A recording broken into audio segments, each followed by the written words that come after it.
Spécialiste des institutions, l'UEFA, ce genre d'incident comme ça, le Benfica va être sanctionné ou pas? Faire la commission de discipline de l'UEFA sur le plateau de l'équipe du soir. Donc je retire ma question. Le joueur, évidemment, va être concerné par un cas disciplinaire et vraisemblablement une sanction importante. Une sanction, en vrai, on ne sait pas. C'est que François Le Texier, qui était l'arbitre... Sur le moment, hein. Oui, Le match a repris, non, mais pas Le de Texier, carton, en fait, a juste Covid. appliqué le protocole qui a été mis en place en 2018. C'était juste avant la Coupe du Monde en Russie. À savoir, il y a 3 étapes en cas de geste raciste. Si un joueur est victime de racisme, soit il le manifeste en faisant ce geste-là, ou l'arbitre le fait, ce que Le Texier d'ailleurs a fait aussi. Dans un premier temps, ils font une annonce dans le stade, si jamais ça provient des tribunes, et il faut que les attaques racistes, les cris racistes cessent. En l'occurrence, c'est un joueur qui était concerné. L'attaque raciste, ou du moins les propos, ont cessé, donc le match a pu reprendre. Le protocole, c'est ça. Et logiquement, si ça ne s'arrête pas, après, il arrête le temps pendant une durée déterminée, et si ça ne s'arrête vraiment pas, le match, voilà, arrêt définitif. Là, en l'occurrence, le protocole a été appliqué. Maintenant, ce sera très certainement dans le rapport de François Le Texier. Il y a eu beaucoup de déclarations qui ont été faites dans la foulée. Il y a 2 versions qui s'opposent, avec une ligne de défense de Prestiani qui est juste... C'est-à-dire qu'en gros, il a accusé de racisme, et c'est ce que Tchouaméni, je ne sais pas si tu as la déclare, mais... On va l'écouter, Tchouaméni. On va la voir. Alors vas-y, mais moi, je trouve ça génial. Au fait, il est accusé de racisme et il se défend par des propos homophobes. C'est génial. Tchouaméni, qu'est-ce qu'il a dit, le joueur du Real? La réaction d'Aurélien Tchouaméni. Cela ne peut pas se produire. Vinicius nous a dit que le petit l'a insulté de singe avec son maillot remonté. Le petit nous dit qu'il n'a jamais dit ça, mais plutôt une autre insulte. Bon. Qui est maricone, qui veut dire... Elle n'est pas précisée, mais... Non, mais qui est maricone, il le dit. Les propos ont été repris dans la presse espagnole, il a parlé à DAZN. Tapette. Ouais, voilà, c'est ça, ouais. Voilà. Okay. On a parlé en équipe, on était prêts à quitter le terrain tous ensemble, mais Vinicius nous a dit qu'on devait continuer à jouer. Ok. Un commentaire sur ce... c'est bien, non mais c'est bien de. Je trouve que l'attitude de Le Texier, je dis pas ça parce que c'est un arbitre français, mais c'est bien qu'il ait appliqué le protocole dont parlait Nico. D'abord qu'il ait pris en considération ce qu'a dit. En fait, qu'il ait pris en considération d'abord ce qu'a dit. Bah oui, ce qu'a dit Vinicius, parce qu'il y a beaucoup de cas où l'arbitre fait même pas vraiment attention et dit aux joueurs bon c'est bon on reprend. C'est vrai qu'il a tendance à interrompre un petit peu aussi. Ouais, c'est pour préciser. Bah oui, c'est ce que j'étais en train de dire en fait. Mélisande Gomez. De faire cas de l'insulte qu'on lui signale. Après, il y aura une enquête déterminée si il l'a dit, il l'a pas dit. Bon, il y a quand même beaucoup de joueurs qui ont réagi. En tout cas, Mbappé dit lui aussi qu'il a entendu. Mais que l'arbitre considère qu'il faut agir quand un joueur se sent insulté, puisque Vinicius se sent insulté, et que c'est important de l'arbitre de dire j'entends ce que tu dis, j'entends que tu te sens insulté, on va faire ce qu'il faut, et qu'il sermonne le joueur, et dont j'espère, si effectivement il y a une insulte raciste, il faut qu'il soit suspendu longtemps. C'est 10 matchs minimum. C'est bien quand on dit qu'il ne faut pas de place, il n'y a pas de place pour le racisme, pas de place pour le racisme. Mais bon, on va dans beaucoup de stades où on laisse une place pour le racisme en tribune, vraiment. Et on voit dans trop de matchs où on laisse une place pour le racisme aussi sur le terrain. Et en fait, si on ne veut pas faire de place, ça commence par ce genre d'incident comme ça, où effectivement il y a une sanction lourde. Et je pense que Vinicius est courageux aussi. Ouais, exactement, tu as raison. Il va falloir commencer aussi à dire un peu les choses. C'est-à-dire, bon, il y a une présomption d'innocence quand il y a une procédure, etc. Mais en admettant que les propos, que ce qu'il a dit soit avéré, confirmé par d'autres joueurs, parce que je pense que d'autres joueurs seront certainement entendus, peut-être même ça a commencé un peu à confirmer, on verra, et qu'il y a sanction. Moi, ça me dépasse.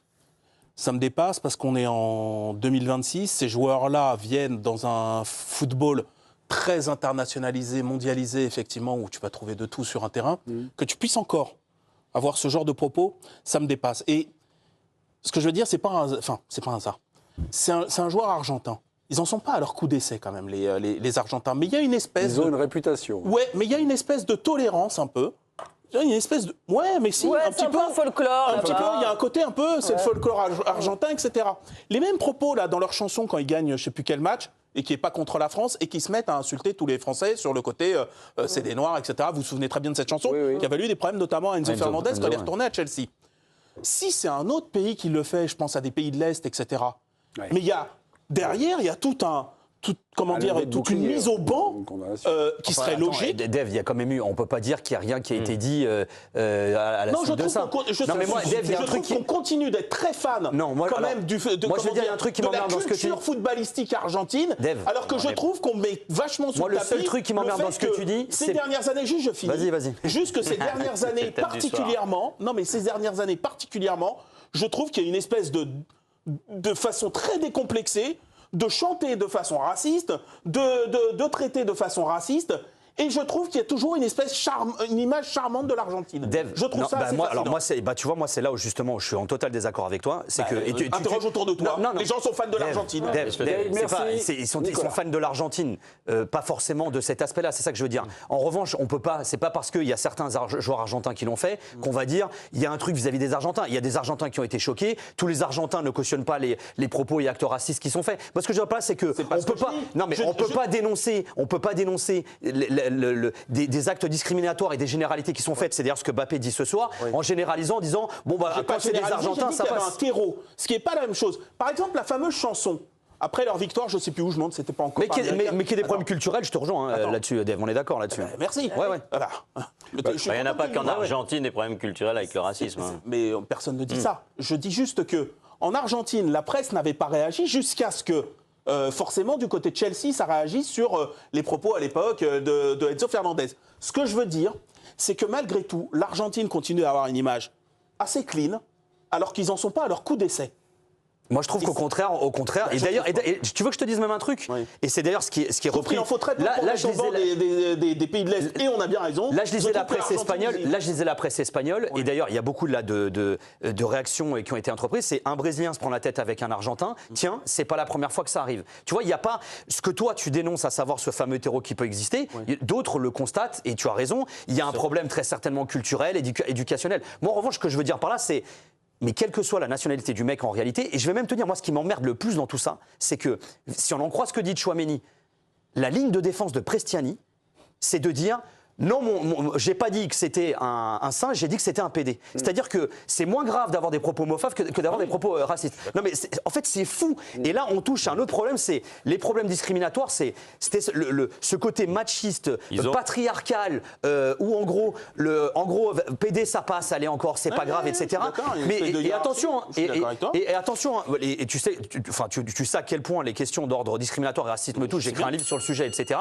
Mais enfin, t'as raison. Enfin, tout ça, c'est à gerber en vrai. Nicolas, pardon, Virginie, je crois qu'Mbappé a réagi. Il a eu sa réaction après la rencontre, évidemment. Le numéro 25, je ne vais même pas dire son nom parce qu'il ne le mérite pas, a commencé à mal parler. Ça peut arriver dans le foot, mais ensuite il a caché sa bouche sous un maillot avant d'insulter Vinicius de singe à 5 reprises. Je l'ai entendu.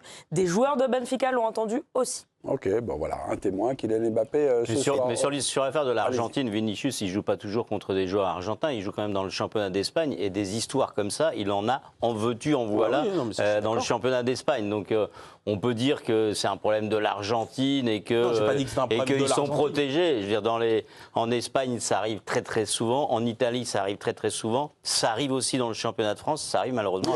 Ça arrive en France, oui. Il faudrait qu'à chaque fois que ça arrive, il se passe ce qui s'est passé ce soir. Non, je vais aller plus loin que toi, on en parlait pendant le match. Sincèrement, et certains l'ont déjà dit, des joueurs qui avaient vécu ça, il y a un protocole qui est mis en place, etc. Les sanctions, on va peut-être les connaître un jour, si c'est prouvé ou pas. Mais moi, je suis coéquipier de Vinicius. Puisque vous le croyez, mais barrez-vous du terrain.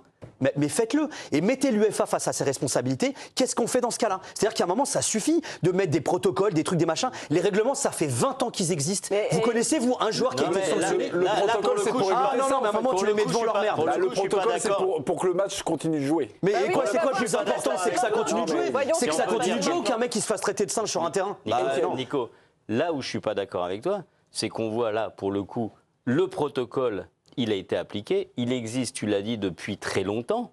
Le problème, c'est qu'il n'est pas quasiment jamais appliqué. On voit ça, ouais. Voilà, c'est que le plus souvent, l'arbitre se dit oh, c'est bon, il y a une petite embrouille, j'ai pas trop envie de m'en mêler, j'ai pas envie de déclencher quelque chose, etc. Mais le problème, c'est là, la pour le sanction. coup, Exactement. le Texier, qui est considéré comme le meilleur arbitre du monde, qui est assez sûr de lui, il n'a pas eu peur d'aller au bout du truc, même si ça bloquait le match, même si ça retardait les retransmissions, même si ça pouvait embêter tout le monde, même si ça allait créer une polémique derrière. Et pour le coup, il faudrait que beaucoup d'autres le fassent. L'autre question, juste, tu disais l'attitude des joueurs du Real, effectivement, peut-être est-ce qu'ils peuvent le sortir, arrêter, etc. C'est une question qui se pose, admettons. Mais les coéquipiers de Prestiani dans cette histoire, parce que là, Kylian Mbappé, et je pense que pour qu'il le dise et qu'effectivement il y ait beaucoup de monde autour de lui, je pense que des joueurs de Benfica l'ont aussi entendu. Mais c'est ce qu'il dit. Hein. Exactement. Mais t'es son coéquipier. Mais Mais c'est incroyable que tu laisses passer ça. Mais d'ailleurs, c'est ce qui s'était passé avec Enzo après la chanson. C'est-à-dire, c'était dans le cadre de l'équipe nationale et des coéquipiers lui ont reproché dans le vestiaire à Chelsea après. Ouais.